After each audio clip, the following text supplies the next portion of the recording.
Today, a jury in Minnesota found former Minneapolis police officer Derek Chauvin guilty on all counts in the murder of George Floyd last May. It was a murder in the full light of day, and it ripped the blinders off for the whole world to see. The systemic racism the Vice President just referred to. The systemic racism is a stain on our nation's soul. The knee on the neck of justice for Black Americans. Profound fear and trauma. The pain, the exhaustion that Black and brown Americans experience every single day. The murder of George Floyd launched a summer of protest we hadn't seen since the civil rights era in the 60s. Protests that unified people of every race and generation in peace and with purpose to say enough, enough, enough of this senseless killings. Today's verdict is a step forward. I just spoke with the governor of Minnesota, who thanked me for the close work with his team. I also spoke with George Floyd's family again, a remarkable family of extraordinary courage. Nothing can ever bring their brother, their father back. But this can be a giant step forward in the march toward justice in America. But let's also be clear that such a verdict is also much too rare. For so many people, it seems like it took a unique and extraordinary convergence of factors. A brave young woman with a smartphone camera, a crowd that was traumatized witnesses, a murder that lasts almost 10 minutes in broad daylight for ultimately the whole world to see. Officers standing up and testifying against a fellow officer instead of just closing ranks, which should be commended. A jury who heard the evidence, carried out their civic duty in the midst of an extraordinary moment, under extraordinary pressure. For so many, it feels like it took all of that for the judicial system to deliver a just basic accountability. We saw how traumatic and exhausting just watching the trial was for so many people. Think about it, those of you who are listening. Think about how traumatic it was for you. You weren't there. You didn't know any of the people.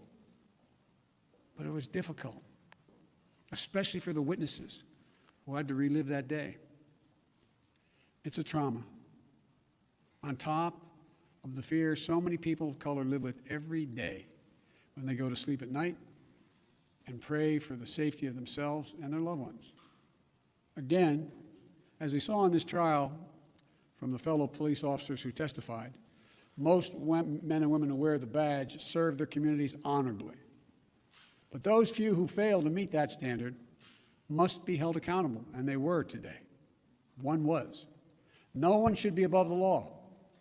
And today's verdict sends that message. But it's not enough. We can't stop here. In order to deliver real change and reform, we can and we must do more to reduce the likelihood that tragedies like this will ever happen and occur again. To ensure that Black and brown people, or anyone, so they don't fear the interactions with law enforcement, that they don't have to wake up knowing that they can lose their very life in the course of just living their life. They don't have to worry about whether their sons or daughters will come home after a grocery store run, or just walking down the street, or driving their car, or playing in the park, or just sleeping at home. And this takes acknowledging and confronting head-on systemic racism and the racial disparities that exist in policing and in our criminal justice system more broadly. You know, state and local government and law enforcement needs to step up, but so does the federal government. That's why I've appointed the leadership of the Justice Department that I have, that is fully committed to restoring trust between law enforcement and the community they are sworn to serve and protect. I have complete confidence in the Attorney General, General Garland's leadership and commitment. I've also nominated two key Justice Department nominees, Vanita Gupta and Kristen Clark, who are eminently qualified, highly respected lawyers who have spent their entire careers fighting to advance racial equity and justice. Vanita and Kristen have the experience and the skill necessary to advance our administration's priorities to root out unconstitutional policing and reform our criminal justice system. and they deserve to be confirmed. We also need Congress to act. George Floyd was murdered almost a year ago. There's meaningful police reform legislation in his name. You just heard the Vice President speak of it. She helped write it. Legislation to tackle systemic misconduct in police departments, to restore trust between law enforcement and the people they're entrusted to serve and protect. But it shouldn't take a whole year to get this done. In my conversations with the Floyd family, I spoke to them again today, I assure them we're going to continue to fight for the passage of the George Floyd Justice and Policing Act so I can sign into law as quickly as possible. There's more to do. Finally, it's the work we do every day to change hearts and minds as well as laws and policies. That's the work we have to do. Only then will full justice and full equality be delivered to all Americans. And that's what I just discussed with the Floyd family. The guilty verdict does not bring back George. But through the family's pain, they're finding purpose. So George's legacy will not be just about his death, but about what we must do in his memory.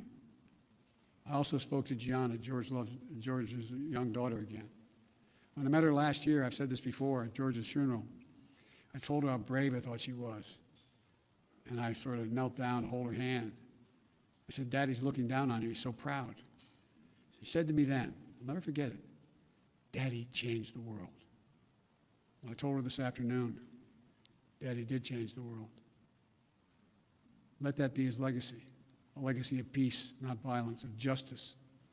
Peaceful expression of that legacy are inevitable and appropriate, but violent protest is not. And there are those who will seek to exploit the raw emotions of the moment, agitators and extremists who have no interest in social justice, who seek to carry out violence, destroy property, fan the flames of hate and division, who will do everything in their power to stop this country's march toward racial justice. We can't let them succeed. This is a time for this country to come together, to unite as Americans. There can never be any safe harbor for hate in America.